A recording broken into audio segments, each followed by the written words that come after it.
তসলিমা নাসরিন বাংলাদেশে একজন বিতর্কিত লেখিকার নাম বলতেই ঘৃণা করে, এত বড় বদমায়েশ। দ্বিখণ্ডিত বইয়ে লিখেছে যে মসজিদের মুয়াজ্জিন যখন আজান দেয় আমার কানে তখন ভেসে আসে বেশ্যা যেন তার কাস্টমারকে ডাকছে। নাউজুবিল্লাহ, আল্লাহু আকবার। বলুন তো তসলিমা নাসরিন ভালো না খারাপ? নুপুর শর্মা খারাপ, সলমান রুশদি খারাপ লোক, তাই তো? এইবার আপনাকে বলুন, পৃথিবীর যত নিকৃষ্ট প্রাণী, সব থেকে নিকৃষ্ট প্রাণীর নাম কি? শূকর, তারপরে কুকুর, তারপরেও খারাপ কে? না আল্লাহ নবী সাল্লাল্লাহু আলাইহি ওয়াসাল্লাম বলেছেন একটা কাজে সুদের খায় ওই লোকটা এত বড় পাপী, তার মায়ের সঙ্গে জেনা করলে যে পাপ হয় ওই পাপ তার আমলনামাতে তুলে দেওয়া হয়। সারা পৃথিবীর মানুষ যদি আপনার বিপক্ষে যায়, একজন স্রষ্টা যদি আপনার পক্ষে থাকে, এটাই আপনার জন্য যথেষ্ট। যথেষ্ট কি যথেষ্ট নয়? ফেরাউন তাড়া করে নিয়ে যাচ্ছে মূসাকে, সামনে রয়েছে নীল নদ, মারাত্মক বড় নদী। আল্লাহর নবী মূসা বলছেন আল্লাহ অবস্থা কি? আল্লাহ বলছে মূসা তুমি চুপ করো, আমি তোমার রাস্তা বলে দিব। মূসা আলাইহিস সালাম নদীর দুই পানি এক জায়গায় করে দিয়ে মাঝখান থেকে রাস্তা তৈরি করে দিলেন। ফেরাউন একদম পানিতে হাবুডুবু খেয়ে মারা গেল, আর মূসা বেঁচে গেল। নমরুদ ইব্রাহিম নবীকে আগুনে ফেলে দিল। ইব্রাহিম নবী পুড়েছিল? পুড়েছিল? করেনি। ইউনূস আলাইহিস সালামকে মাছের পেটের ভিতরে ঢুকিয়ে নেওয়া হয়েছিল, মারতে পেরেছে? পারেনি। যে নবী আগুনের ভিতর থেকে নবীকে বাঁচাতে পারে, যে আল্লাহ সমুদ্রের নদীর পানিকে স্তব্ধ করে নবীকে ইমানদারকে বাঁচাতে পারে, সেই আল্লাহ আজও আছে না নেই? আছে। কোন এনআরসি, কোন ডিটেনশন ক্যাম্প, কোন সরকারের হুঙ্কারে ভয় করবেন না, আমাদের জন্য আল্লাহই যথেষ্ট। ইনশাআল্লাহ আল্লাহ যথেষ্ট কিনা? ইমানদারদের জন্য কে যথেষ্ট? আল্লাহই যথেষ্ট। হাসবুনাল্লাহ ওয়া নি'মাল ওয়াকিল ওয়া নি'মাল মাওলা ওয়া নি'মান নাসীর। আল্লাহু আকবার। আল্লাহই আমাদের জন্য যথেষ্ট। যে কথা বলতে বলতে মারাত্মক একটা ইতিহাস মনে পড়ে গিয়েছিল বলে আপনাকে ইতিহাসটা শুনিয়ে দিলাম। বিরক্ত হলেন? একদম বিরক্ত জায়গা নেই। ইতিহাস যদি বলতে লাগা যায়, ভারতবর্ষের অনেক গোপন ইতিহাস রয়েছে, আপনি পড়লে অবাক হয়ে যাবেন। ওই জন্য আপনার কাছে বিনীত অনুরোধ, আপনি গোলাম আহমেদ মুর্তজা সাহেবের কিছু বই কিনে পড়তে থাকুন। চেপে রাখা ইতিহাস, ইয়েস, এই সমস্ত বই, দেখি পানির বোতলটা, এই সমস্ত বইপত্র পড়তে থাকুন। আপনি কেন আপনি নিজেকে চিনবেন না? আপনি নিজেকে অন্ততপক্ষে চিনতে পারবেন? বলুন। যে কথা বলতে বলতে এতদূর পর্যন্ত এসেছি, রুজির মালিক কে? আল্লাহ। রুজির মালিক আল্লাহ হবার পরে মায়ানমারের মুসলমানরা না খেয়ে মারা যাচ্ছে, আফ্রিকার মুসলমানরা না খেয়ে মারা যাচ্ছে। তার একটা কারণ হচ্ছে এই যে রুজির বন্টন ব্যবস্থাটা অন্য লোকেদের হাতে দিয়ে দিয়েছে, এক। আর দুই, আল্লাহ আপনাকে পরীক্ষা করছেন। এই দুটো মাত্র কারণ। দুটো কারণ তো? দুটো কারণ। চলুন, আল্লাহ তাআলা বলছেন খবরদার মিসকিনদের খাদ্যদানে উৎসাহিত করবে। অনেক মানুষ আছে, এটা আমি অনেক জায়গাতে বলি, যে লকডাউনে কাকে একটা গরিব মানুষ একটা চাদর দিয়েছিল, ওটা আবার দেখছি ক্যাক করে ক্যামেরা করে ফেসবুকে ছেড়ে দিচ্ছে না? ওই ফেসবুকে ছাড়াটা যদি আপনার রিয়া হয়, অর্থাৎ লোক দেখানো হয়, তা ওই কারণে আপনি জাহান্নাম চলে যাবেন। যদি বলছেন এই সূক্ষ্ম ব্যাপারে জাহান্নাম, ইয়েস, আল্লাহ রাসূল বলেছেন লোক দেখানো আমল হলে ও রিয়া, ওটার নাম কি? রিয়া। আর রিয়াকারী স্থান কোথায়? জাহান্নাম। অনেক জায়গাতে দেখেছি জলসায় কেউ 500 টাকা দান করেছে, তা বারবার এসে সাইডে বলছে মনীষ আমার নামটা বাদ দিলেন, আমার নামটা বাদ দিলেন। তোমার নাম বললে কি তুমি স্বর্গে চলে যাবে? হ্যাঁ, নাম নাই বা বললো, ক্ষতি কি আছে? নাম নাই বা বললো, আল্লাহ তো জানে আমি কোথায় দিচ্ছি টাকাটা। এটা যদি আপনার উদ্দেশ্য হয় যে আমি নামটা বলবে, কি তৃপ্তি, 5000 দিয়েছি, বিশাল ব্যাপার, ও নেকি নেই, বরঞ্চ ওই 5000-এর বিনিময়ে আপনার কিয়ামতের মাঠে খাতরা হয়ে যাবে। তবে হ্যাঁ, কোরআনের শব্দ এসেছে সিররাম ওয়া আলানিয়া, গোপনেও দান করা যায়, প্রকাশ্যও করা যায়, ওটা ভিন্ন ব্যাপার। যদি মাস্টারি করে বারবার বলেন কি ব্যাপার হোসেন ভাই আমার নামটা বলছে না, আমার নামটা, এরকম লোক আছে না নেই? আছে, প্রচুর প্রচুর প্রচুর। খুব সাবধানে থাকবেন। মিসকিনদেরকে খাদ্যদানে উৎসাহিত করবে ইনশাল্লাহ। ইনশাল্লাহ একটা পদ্ধতি বলে দিই, এটা মাথায় রাখবেন। জুম্মার দিনে মসজিদে গিয়ে আপনার দুটো কাজ। কটা কাজ? আজকে থেকে আমল করবে ইনশাল্লাহ। 2 রাকাত নামাজ না পড়ে মসজিদে বসবেন না।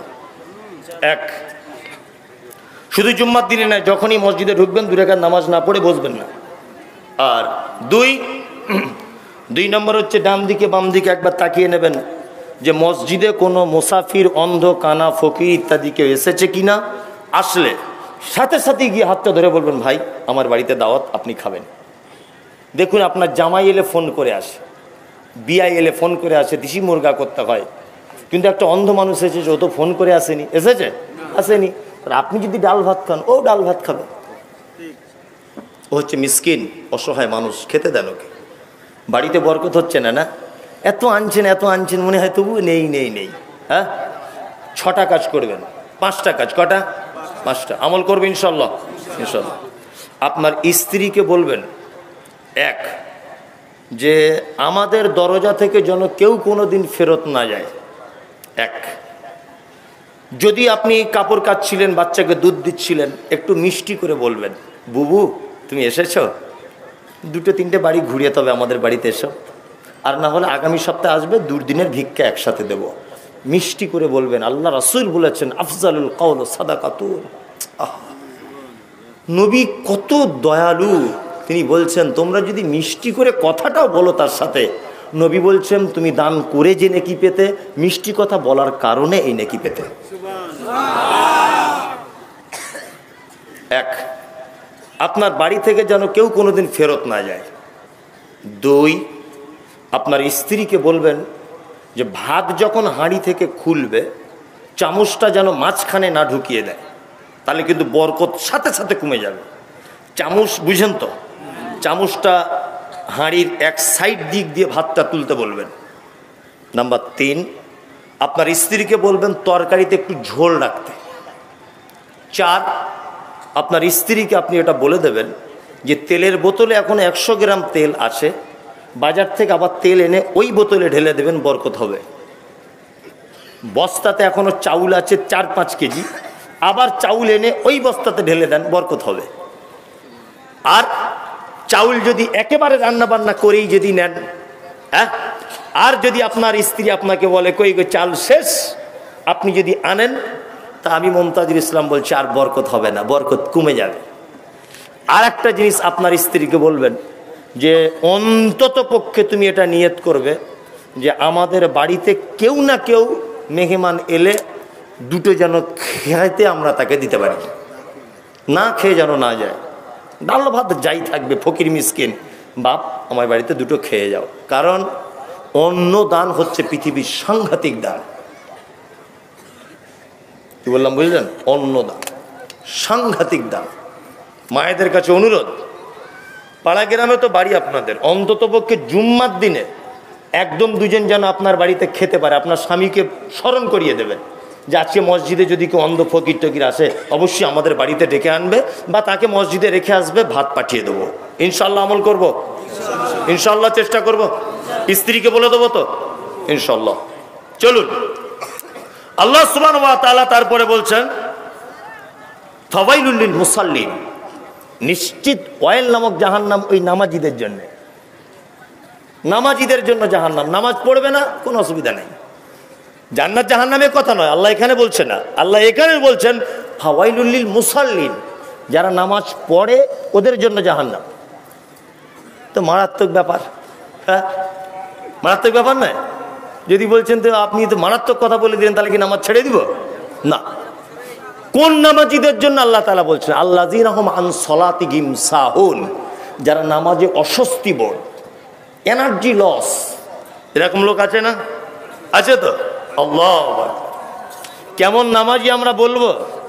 ওমরপুর, সোশ্যাল মিডিয়াতে কথাটা যাবে, মিথ্যা হলে আমাকে ওখান থেকে ফোন করবে, আর আমার গাড়ির ড্রাইভার আছে সাক্ষী। ওমরপুর মঙ্গলজন, মুর্শিদাবাদে একটা গ্রাম আছে মঙ্গলজন। এই মঙ্গলজন মসজিদে আমি একদিন আসরের নামাজ পড়ছি, তো একটা লোকের ফোন আসছে বারবার, ফোন। তো ওই লোকটা 2 বার দেখলাম ফোনটা কেটে দিল, 3 বারের মাথায় ফোনটা ধরে বলছে আবি হাম নামাজ মে খড়ে হ্যায় বাদ মে ফোন কিজিয়ে। খুব মেজাজ দিয়ে বলছে, বিহারি লোক, বাজারের মসজিদ তো বলছে এখন নামাজে আছি, পরে ফোন করবে। নামাজ পড়তে পড়তে আমার জীবনে যদি বলছেন যে বক্তারা বানিয়ে বলে, আল্লাহর কসম বানিয়ে বলি না, এসব ঘটনা ঘটে। আপনারও জীবনে এরকম হাসির ছট্টা ঘটনা ঘটে, আপনি এরকম বক্তা নয় বলে মাইকে বলতে পারেন না, ঘটে না? ঘটে। আমি তখন হুগলিতে এক জায়গায় ইমামতি করতাম, প্রথম মাদ্রাসা থেকে পড়ে এলাম। তো আমার আব্বা বলছে, আমি আমার আব্বাকে বলছি, আব্বা আমার একটা টোটো গাড়ি কিনে দাও। সত্যি বলছি, বাপের আমি এক বেটা। আমার আব্বা বলছে, মারাত্মক ব্যাপার, তোকে এত বড় বড় মাদ্রাসায় পড়ালাম আর তুই টোটো গাড়ি চালাবি? তো আমার মান সম্মান তো সব চলে যাবে। আমি তখন বললাম যে আব্বা দেখো, মসজিদে যদি থাকি না, লোকের কথা আমার সহ্য হয় না, আমি রাগী লোক, ঝামেলা লেগে যাবে। আমি ওই না হক হক এসব আমার সহ্য হয় না, না হক কথাবার্তা ব্যবহার, আমার রাগ বেশি, তাই মসজিদে থাকবো না। আমার আব্বা বলছে তাহলে মাদ্রাসায় থাক। যে না, মাদ্রাসাতেও থাকবো না, ওই বিল নিয়ে ঘুরতে হবে, আদায় করে করে বেড়াতে হবে, আমার দ্বারা হবে না। আব্বাকে বলছি। তোমার আব্বা তখন বলছে তাহলে এই দুটো অপশান ছাড়া তোমার তৃতীয় কোনো অপশান নেই, নয় মসজিদ মাদ্রাসায় থাকতেই হবে, আর যদি তুমি না থাকো জমি জায়গা আমার কিচ্ছু পাবে না, সব বিচে খেলবো। আমি দেখছি তা আরও বিপদ। আর আমি মাদ্রাসায় পড়তে পড়তেই বিয়ে করে নিয়েছি, পড়তে পড়তেই তখন পড়ছি আর কি। যাই হোক, তা আমার আব্বা একটা বেটা, আমার দাদু মারা যাচ্ছিল বলে আমার দাদু বারবার বলতো যে নাত বউটা একটু দেখবো, একটাই আমার পোতা, বিয়ে ওই যে ওই সূত্রে বিয়ে দিয়ে দিয়েছে আমার আব্বা। যাই হোক, আমার স্ত্রীও স্কুলে পড়তো, আমিও পড়তাম, তারপরে সংসারপাতি। যাই হোক, আমি মনে মনে ভাবছি যে যদি আমার আব্বা জমি না দেয় তাহলে তো বিপদ, তাহলে এক কাজ করি আমি বক্তা হয়ে যাই, মনে মনে ভাবলাম। পড়তে লেগে গেলাম, বুঝলেন, পড়তে লেগে গেলাম। বইপত্র একদম গানের বই থেকে শুরু করে আর হাদিস কোরআন কোনো বই বাদ দিই না। আর তখন কি করি, মাঠে গিয়ে একা একা বক্তব্য চালাই। আল্লাহর কসম আপনাকে আমি সত্যি কথা বলছি, মাঠে, ফাঁকা মাঠে, কেউ নাই, একদম হাত পা লেড়ে বক্তব্য 1 ঘন্টা, গা দিয়ে ঘাম বার হয়ে যেত। তখন আমার টার্গেট বক্তা আমাকে হতেই হবে যেমন হোক করে। আর তখন পশ্চিমবাংলার বক্তা হিসেবে ছিলেন আব্দুল্লাহ বিন ইদ্রিস, খুব শুরু করে করে বলতেন, মারাত্মক হাদিসের জ্ঞান ছিলেন ওনার। মারা গেলেন, আল্লাহ জান্নাতবাসী করুক, আমিন। তা আমার খুব স্বপ্ন ছিল যে আমি ইদ্রিস মাওলানার মতো বক্তা হব, বোঝানোর জন্য বলছি। তা আল্লাহর কি কল, ইদ্রিস মাওলানার সঙ্গে একটা মসজিদের ইমাম সাহেব আমাকে জলসার ডেট করেছে। বলছে মমতাজ তুমি নাকি শুনছো খুব সুর করে করে বক্তব্য দিতে পারো? যে হ্যাঁ আমি পারবো, আমি হিলছি না। জলসার ডেট নিয়ে নিয়েছে, আমাকে ধরে কোনজন তখন। আর আল্লাহর কি মাঠ, তার 2 দিন আগে আমার হয়েছে বসন্ত, জীবনের প্রথম হ্যান্ডবিলে নাম উঠেছে। আমার মা তো আমাকে সে কলা গাছের পাতাতে শুইয়ে রাখতো, এত বসন্ত হয়েছে। আমার মাকে বলছি, মা তুমি আমাকে কিছুতে আটকাতে পারবে না, আমি জলসাতে যাবই। আমি লুকিয়ে 15 কিলোমিটার সাইকেল চালিয়ে চলে গেছি, মুখ টুক ভালো করে বেঁধে ওই অবস্থাতেই বক্তব্য দিয়ে দিলাম। আল্লাহু আকবার। ওই অবস্থাতেই বক্তব্য দিয়ে বাড়ি চলে এলাম, কেউ জানতে পারলো না, কেউ। তা মানুষের জীবনে মারাত্মক ঘটনা। আমি হুগলিতে এবারে ইমামতি করতে লাগলাম, যে বক্তা তো হবে, আগে ইমামতি করে কিছু পয়সা করে জোগাড় করে নিই, নিয়ে তারাবি পড়াচ্ছি। তাই আল্লাহু আকবার, তখন আমার গলার সুরই আলাদা, এখন তো প্রতিদিন বকে বকে আলাদা, নিয়ে কিরাত করছি। আর গরমের দিনে হচ্ছে নামাজ তারাবি পড়াতে পড়াতে কারেন্ট চলে গেছে। তো একটা ছেলে পিছন দিক দিয়ে নামাজ পড়তে পড়তে বলছে, যার শালা কারেন্টটা চলে গেল। নামাজ পড়তে পড়তে যার শালা কারেন্ট চলে গেল। তা মনে মনে ভাবছি, ওরে হারামখোর যদি মসজিদে বলে যার শালা কারেন্ট চলে গেল, তাহলে মসজিদের বাইরে হলে কি বলতো? হ্যাঁ, আমরা নামাজ পড়ি কিন্তু আল্লাহু আকবার অস্বস্তিবোধ, অস্বস্তিবোধ নয়, অস্বস্তি। নামাজ পড়ছে, মশা মারছে, পাছা চুলকাইছে, কেউ আবার টুপি দিতে ভুলে গেছে। আমার তো নেড়া মাথা, কেউ টুপি দিতে ভুলে গেছে। তাও পকেট থেকে মনে পড়েছে নামাজ 2 রাকাতের পরে টুপি নাই, পকেট থেকে বার করলি দিলি মাথায়, ঠিক আছে, যদিও দেওয়া যাবে না। তো ও দেখছি টুপি বার করে হু দিয়ে জুত করে ঠিক করে তবে লাগাচ্ছে, ওর নামাজ বাতিল। আমি মমতাজুল ইসলাম বলছি বাতিল, কারণ নামাজে কোনো কাজ করা যাবে না, হারাম। নামাজের ভিতরে কোনো কাজ বৈধ না। টুপি নাই বা থাকলো, কি বলছি, এমনিতে পড়বে। আবার যদিও বা বার করলো টুপিটা, তো একদম 440 ফুঁক দিয়ে মাথায় লাগাচ্ছে। আল্লাহু আকবার। আল্লাহ তুমি জাতিকে হেফাজত করো, আমিন। আমাদের নামাজ কবুল হচ্ছে না তার অনেক কারণের একটা কারণ শুধু বলে দিই, বলে দেবো, বলে দিই। এক, কিছু কিছু মসজিদে রমজান মাসে দেখি তারাবির নামাজ হচ্ছে 20 রেখা, টাইম লাগছে 35 মিনিট। তো মনে মনে ভাবছি যে হারামখোরদের পাছাতে কি ডবল সিলিন্ডারে মেশিন লাগানো থাকে? হ্যাঁ, এত স্পিরিটে নামাজ হয় কি করে? আমি মমতাজুল ইসলাম, আমি কোটি কোটি টাকার মালিক ধরে নেন। তা হোসেন ভাই বন্ধু, আর তো কারোর নাম জানি না। তা হোসেন ভাই মেয়ের বিয়ে, তা আমার বাড়িতে একদিন গেছে, গিয়ে বলছে আসসালামু আলাইকুম। ওয়ালাইকুম আসসালাম। আমার বাড়ি সাহেবঘাটা, আসে দক্ষিণ দিনাজপুর, উত্তর দিনাজপুরে। তা আমি আপনার বাড়িতে এসেছি, আপনি আমাদের ওখানে জলসা করতে গিয়েছিলেন, একটা জলসায় যেতে পারিনি, আপনার চাচা মরে গিয়েছিল, পরের দিন গিয়েছিলেন। আমি সবাই গ্রামের লোক, আমার বেটির বিয়ে, কিছু চাইতে এসেছি, দয়া করে 9টা 20 লোকালে এসেছি, আবার 10টা 20 লোকাটে বাড়ি চলে যাবো, তাড়াতাড়ি করে কিছু দেন। আচ্ছা, যদি একদমে যদি ওর পরিচয় আর ঠিকানা আর যদি চাওয়াটা হয়, তাহলে আমি কি টাকা দিব না গাছে দড়ি দিয়ে বাঁধবো?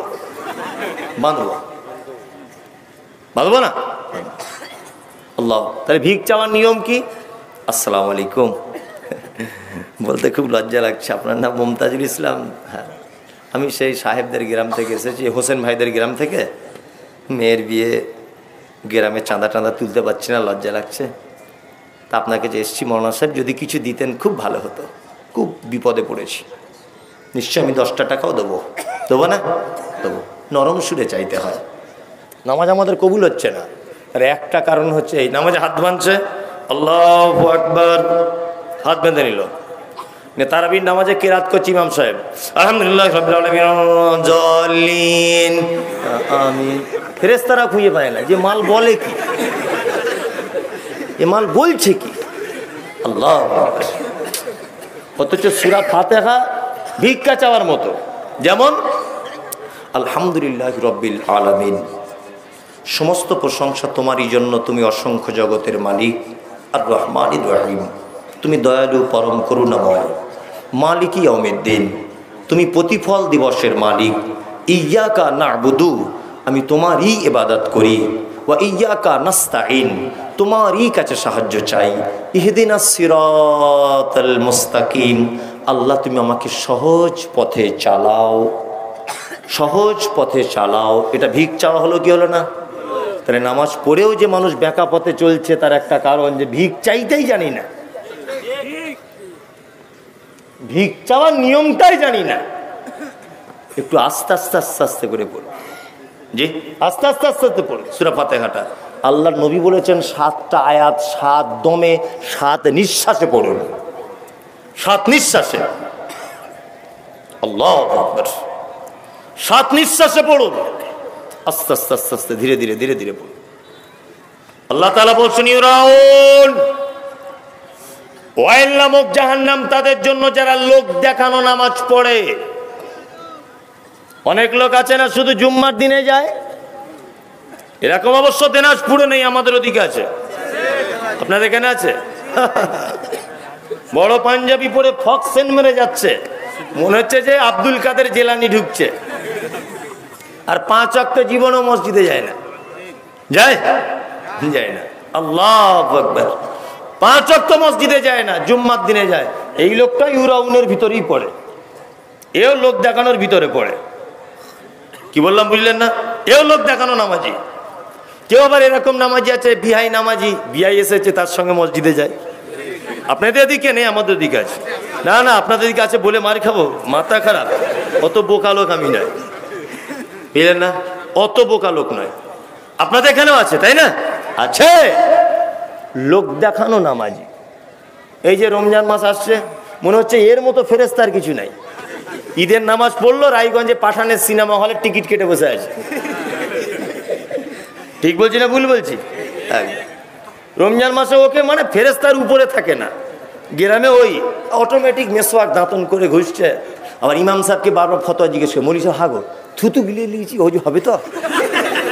থুতু পেটে ভিতরে চলে গেছে, হবে তো? না। আচ্ছা আজকে ঘুম ভাঙেনি, সাহারি খাওয়া হয়নি, হবে?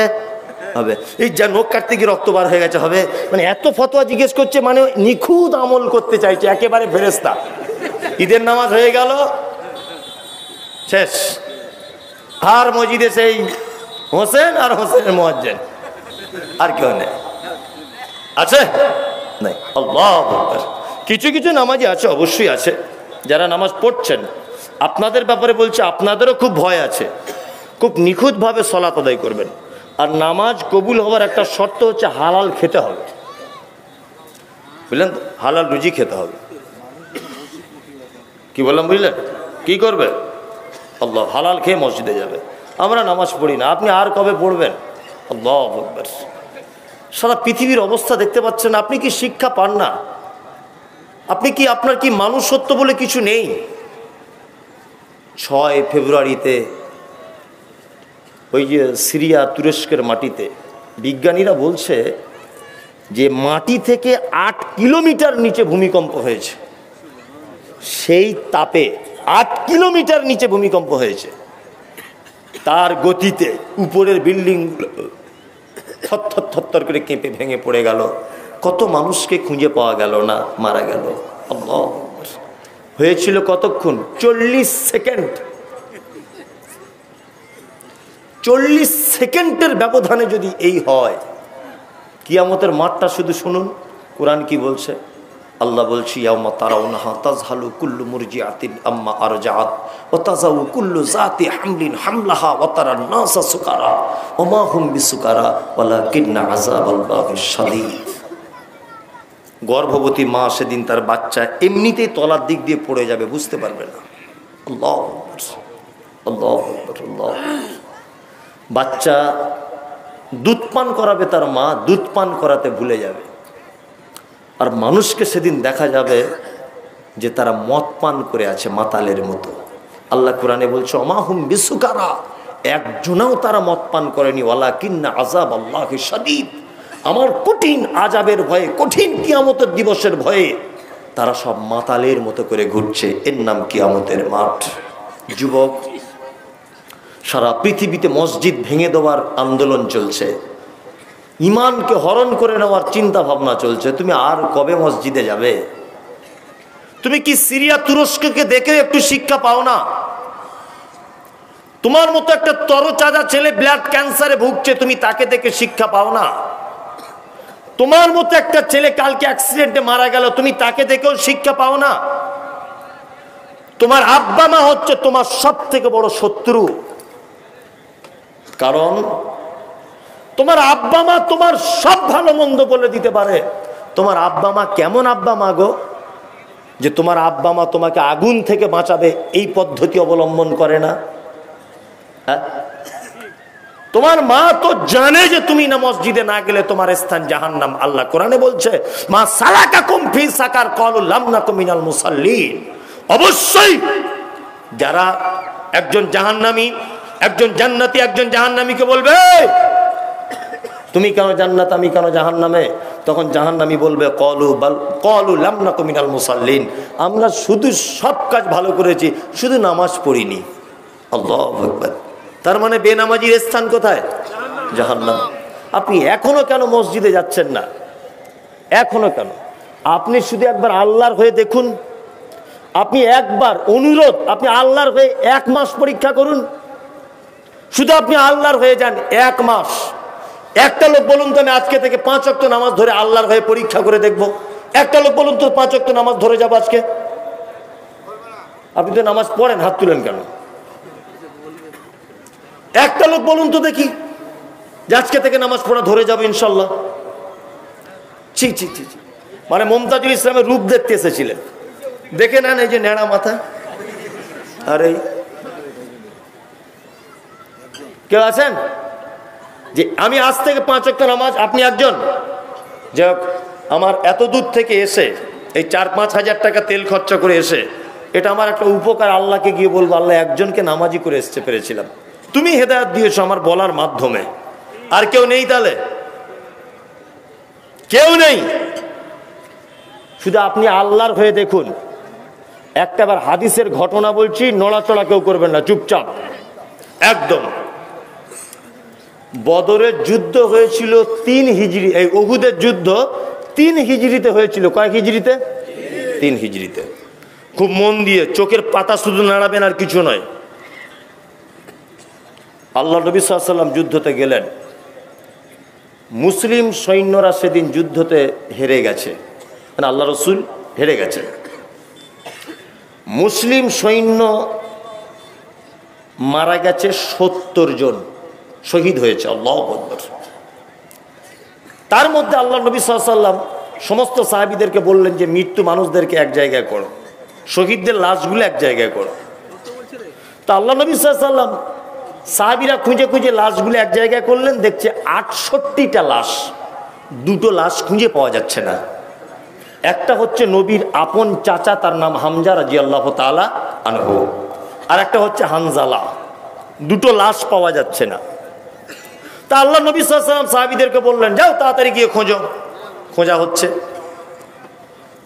এই মুহূর্তে যুদ্ধের মাঠে একটা মহিলা এসেছে পর্দা করে, শুনছেন? পর্দা করে, ঠিক আছে 1 মিনিট, আমি ঠিক জায়গায় আসছি। পর্দা করে একটা মহিলা আসছে, এসে আল্লাহ নবীকে বলছেন, আল্লাহ নবী আপনি আমাকে চিনতে পারছেন? আল্লাহ নবী বলছেন, না চিনতে পারছি না তো। তখন মহিলা বলছেন, আল্লাহ নবী গতকাল আপনি কারোর বিয়ে পড়িয়েছিলেন? আল্লাহ নবী বলছেন, হ্যাঁ আমি হানজালার বিয়ে পড়িয়েছিলাম, তার বিয়ের খুশিতে আমি খেজুর ছুটিয়ে দিয়েছি, খোরমা ছুটিয়েছি, মনে আছে? তখন মহিলাটা পর্দা থেকে হাতটা কবজি পর্যন্ত বার করে বলছেন, আল্লাহ নবী এই যে হাতে মেহেন্দিটা দেখছেন কাঁচা হয়ে আছে, মেহেন্দিটা এখনো শুকায়নি, আমি সেই হানজালার স্ত্রী, আপনি যার বিয়ে পড়িয়েছেন। আল্লাহ নবী যখন হানজালার স্ত্রী বললেন, তখন আল্লাহ রসুল ডুকরে ডুকরে কেঁদে দিলেন। হানজালার স্ত্রী বলছে, আল্লাহ নবী আমার স্বামী যখন আপনি বিবাহ পড়িয়েছেন এক জায়গায় ছিলাম, বিকেলে বিয়ে পড়িয়েছেন, রাতে এক জায়গায় শুয়ে আছি, 12টা 1টার দিকে আপনি যুদ্ধের ডাক দিয়েছেন। আমার স্বামী তাড়াতাড়ি করে বিছান থেকে উঠে আমার কপালে একটা চুমু দিয়ে বলেছে, বিবি যদি বেঁচে আসি তাহলে তুমি আমার দুনিয়ার স্ত্রী, আর যদি মারা যাই তা তুমি আমার জান্নাতের স্ত্রী। মহিলা বলছেন, আল্লাহ নবী আমার স্বামী বেঁচে আছে। আল্লাহ রসুল বলছেন, না মা, তোমার স্বামী শুধু মারা যায়নি, তোমার স্বামীর লাশটাও খুঁজে পাচ্ছি না। মহিলা খুব কাঁদছেন।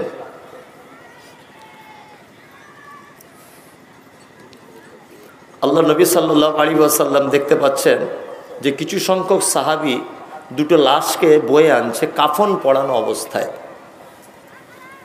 আর আল্লাহ রসুল দূর থেকে দেখছেন যে মাথার দিক দিয়ে পানি ঝরে ঝরে ঝরে ঝরে পড়ছে। সঙ্গে সঙ্গে জিবরিল এসে আল্লাহ নবীকে বলছেন, মুহাম্মদ সাল্লাল্লাহু আলাইহি ওয়াসাল্লাম, আল্লাহু আকবার, হানজালার শহীদে আল্লাহ এত খুশি হয়েছে, লাশ হারিয়ে যায়নি।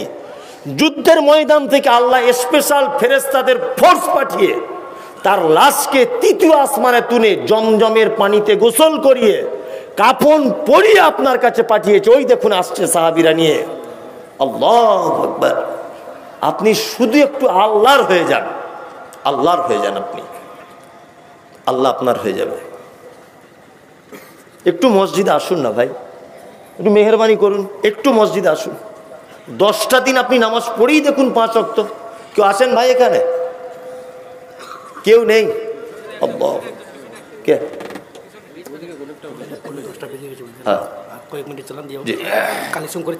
ঠিক আছে, আমি ছেড়ে, আমি আর 5-10 মিনিট থাকবো।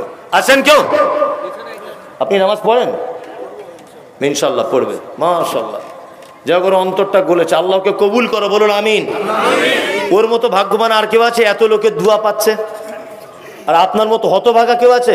আচ্ছা তুলুন, আজকে থেকে 5 ওয়াক্ত নামাজ ধরবে ইনশাল্লাহ। তুলুন, ইনশাল্লাহ ধরে যাবেন তো? ইনশাল্লাহ, ইনশাল্লাহ। আল্লাহ আপনাদের কবুল করুক, বলুন আমিন। আল্লাহ তাআলা তারপরে